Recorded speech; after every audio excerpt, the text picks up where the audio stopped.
And for more on this diplomatic flurry of activity, we're delighted to be joined over the telephone by our guest, Dr. Nabil Mekhael, our political analyst. Doctor, good afternoon to you, sir. Good afternoon. Thanks for the call, and I'm ready for the questions. Thank you very much, Doctor, for your time. Let me start by asking you about the Egyptian diplomatic efforts. Today we've seen a string of calls between the Minister of Foreign Affairs, Badr Abdelati, and several foreign ministers from the Gulf and Arab countries. How important is it to coordinate positions regarding the escalation and the tensions in the region? It is a diplomatic effort that must be praised. Yes. It is highly valued here in the United States, in Washington, D.C., where I'm talking from. It is positive, it is stabilizing, it is focused, it is sincere, it is also visionary. In other words, it does not just stop at handling the crisis, it aims at creating the conditions that restore peace in the Middle East. Foreign Minister Dr. Badr Abdelati should be given high marks for his very good efforts, for his sincere attempts to communicate well with his Arab countries' counterparts.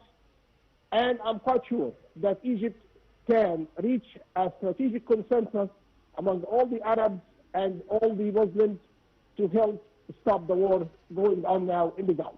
Indeed. Now, Doctor, of course, the foreign minister reiterated Egypt's complete rejection of any even pretext to justify attacks and these violations on Arab states, saying that the breach, of course, it breaches all the rules of international law and threatens, of course, to worsen the situation and escalate the situation in the entire region. How do you see the importance of this, Doctor, specifically at this time, which Egypt has focused and continued to warn, even before the war started, that this would worsen the situation in the whole region and slide the entire region into a full-scale war? I agree with you when you selected the word pretext. It is basically a concealed desire to harm other Arab countries. So that was a good point, and I'm glad that you highlighted it. As I said earlier, the Egyptian effort is visionary. It does not just stop at the boundaries or the perimeters of the current wars and its strategic implications, but it tries to construct a new order for relations among the states in that critical part of the world. And basically, Egypt's effort emphasizes sovereignty, respect for the borders of any nation, also obligations to obey international law, and sovereignty again is upheld as an enshrined concept in the conduct of relations among nations.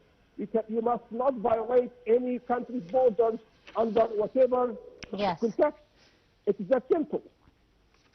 Absolutely. Now, Abdelati also spoke at length that no reasoning could justify these aggressions that have violated international law. My question, sir, international law principles that have threatened the peace and security of the region as a whole. Where is the international community from this? Of course, I mean, international law means many things: agreements, conventions, treaties, also customary international law, whereby habits, customs, traditions, voluntary obligations are cemented in state behaviors to conduct an ordinary course of international politics. All these concepts are embodied in Egypt's diplomatic messages and in the efforts which Foreign Minister Dr. Abdelati pioneers in order really to stabilize the region. So I'm quite sure that the Trump administration values highly the Egyptian attempts to restore stability to the area, and hopefully the war will end soon, because war is a disruptive act for any ordinary life.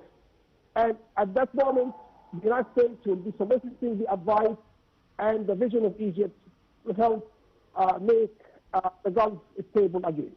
Indeed. Now, the Minister of Foreign Affairs also affirmed Cairo's full solidarity with its Arab brotherly nations and partners in addressing some of the security challenges and working collectively to de-escalate tension and prioritize diplomatic efforts. How do you see this being carried out, and what are some of the main efforts with regards to reaching just some sort of negotiating table for the parties to meet at? Security, of course, is a prime aspect in the whole crisis now in the Gulf. And the manifestation of it is the continuing blockade of the Strait of Hormuz. Egypt is calling for the opening of the Strait of Hormuz and to have maritime trade resumed naturally. As also of significance is the agreement between the United States and Russia to let Russia export again its oil because that brings out the energy crisis.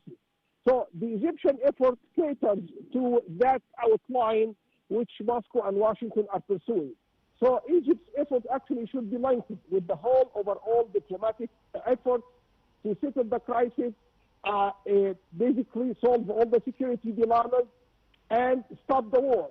So these all are aspects that Egypt are promulgating, and I'm quite sure that they will be a very positive factor in ensuring the security of the Gulf region and in ensuring the free trade of goods and services passing through critical straits like the Strait of Hormuz. Indeed. Now, Dr. Nabil, how do you also read the different conflicting statements? On the one side, from the United States through President Donald Trump, saying that no negotiations have been agreed upon, still they have targets. On the other side, Iran saying no negotiations and no ceasefire has even been requested or asked for. How do you see the different rhetoric we're getting from the two sides of the conflict? I mean, I can speak more of my Washington experience. That's typical Washington. So many statements are stated and uttered and promulgated and proclaimed, and there is, of course, a paradox among all of them that has been the custom in American foreign policy for a long time, and it is typical Washington again. But I hope that the new leadership in Iran can soften a little bit, so there could be a meeting point between what the Trump administration is desiring and also what the new leadership in Iran can realistically achieve, because Iran now has very limited resources. So hopefully there could be some meeting points between the two sides, Iran and the United States, and Egypt can help push the two sides for a meeting point. Indeed, and specifically because of the civilian situation on the ground, action needs to be... Yeah. Absolutely right. Yeah, that's true. The civilian situation, actually, I have students who are telling me that people in Tehran are fleeing the city to the countryside. So it's really a very bad situation in Iran. Absolutely right. Dr. Nabil Mekhael, our political analyst, many thanks, sir, for your time and your insight and for joining us on this afternoon's edition of Cairo Local Time.